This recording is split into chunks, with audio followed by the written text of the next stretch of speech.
You know, there's only about 6 people that are running this whole authoritarian regime that we've got here in the United States of America these days. Just 6. And look, and for you, Team Taco, you fake ass patriots, a lot of y'all can count that on one hand, you know, so just 6 of them. And of course, you've got that big orange bloated syphilised up Adderall riddled idiot, Donald F. and Trump. Now he's leading this thing. King Taco himself, Krasnov, the Russian asset.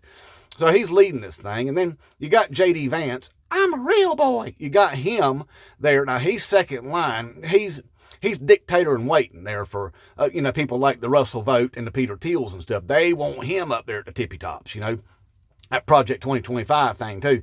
So you got him there. And of course you've got Russell Vogt. Now that's that Christian nationalist piece of garbage is what he is.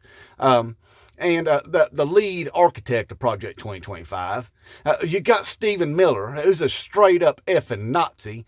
And then you've got Speaker of the House of Gilead, Commander Mike Johnson, friend, that creepy dude right there, another Christian nationalist with his Christian nationalist flag flying outside his office.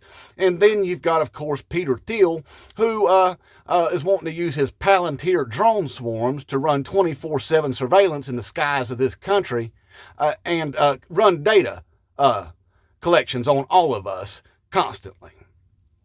That's who you got. So really, if you think about it, that ain't a whole lot of people that are holding this whole thing together, you know. Seems pretty fragile, if you ask me. But anyway, I just happened to think about that. And the thing is that Donald F. and Trump, they don't want him in there. Half of them people want him gone anyway, so they can make that J.D. Vance, I'm a real boy. They can make him the dictator, you know. That's what that Peter Thiel wants. He invested a lot of money in J.D. Vance to get him where he's at right now. So anyway, so Donald F. and Trump's time's probably limited, if not by the public, by them. So, but meanwhile, though, here's what we got going on over there in the Los Angeles is he put 800 Marines out there, you know, 800 Marines. Now, that's a fighting force right there. It's just designed to kill people. That's all it is. They ain't no peacekeepers or nothing like that. They pacify the area. That's what they do. That's what they call that. Let's pacify the area. So they're over there for some peaceful protest. And the reason why we know they're peaceful is because nobody's gotten killed. Nobody. Well, a couple of Waymo cars got killed. That's true now by some vandals. But nobody's been killed, and the only people that's been injured by the police. So there hadn't been no violence there. So there's no need for the Marine Corps there to be quashing the violence, or the National Guard for that matter. But hey, look, legally the Marine Corps can't do anything except give the National Guard some water that they so desperately need. Well, because you know our fake Fox News host there. Pete Hegseth there, the Saturday morning host, so good a host that he had him a Saturday morning show, is leading up our defense departments. He didn't send no waters or nothing for the National Guard, so they are sleeping on the floor in federal buildings thirsty. So the Marines' only job that they can legally do on U.S. soil, give them water and set them up some cots and stuff like that. Now, all of them's going to be bored to tears because there ain't nothing going on. There ain't no violence there, but that don't make no difference to that big orange bloated syphilis up Adderall riddled idiot, because he needs this as one of them diversions is what it is. See, because he don't want people talking about certain things, you know, that's what it is. Well, he don't want people talking about the fact that he's all over the Jeffrey Epstein files, you know.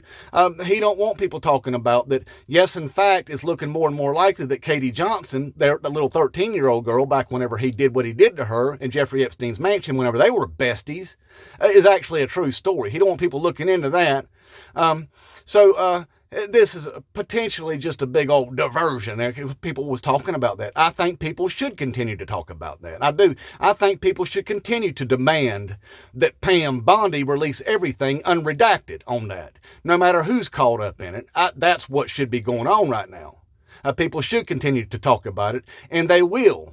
You big orange bloated syphilis up Adderall riddled idiot.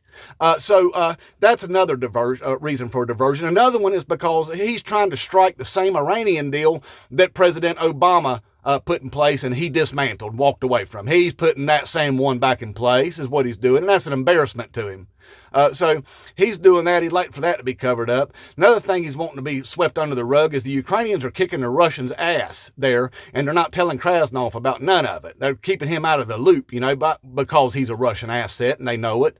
So that's another reason for a diversion. Another reason for a diversion is because, Rockland County now is about to be opened up to discovery on what exactly happened in that election there. Whenever Kamala Harris received 2 votes. 2 votes. When the Democratic senator there, she won those Democrat districts by 70-something points.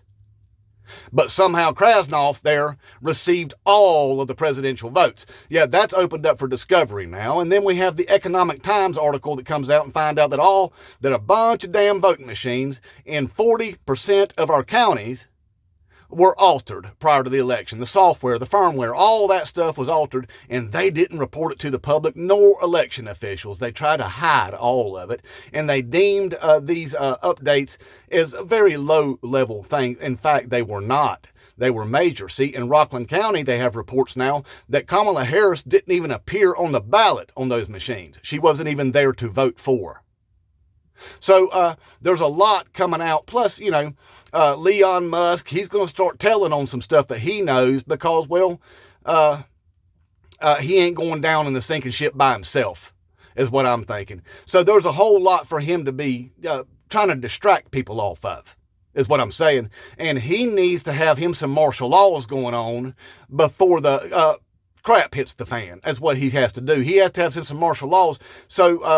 So right now what we got is pallets of bricks, cinder blocks showing up in Los Angeles there. Ain't it funny how every time that there's a protest out there that somebody hauls in a bunch of blocks and bricks, Now, if I was out there in Los Angeles, I think I'd be looking around. I'd be posting people up 24/7, watching the street corners and watching for some dumbass to drop off a pallet of blocks, and I'd follow them back to where they came from, and they would answer some questions.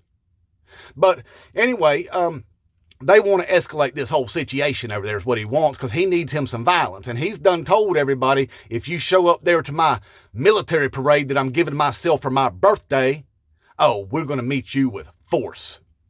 I think anybody who can make it to Washington, D.C. should say challenge accepted, dipshit. So anyway, that's what's going on. He needs diversions. He needs to be a dictator. He's trying to make himself one as hard as he can. And for all you fake ass patriots that's still supporting this, like I said yesterday, if anybody needs to be deported out of this country, it needs to be you, ASAP. Inmate Trump.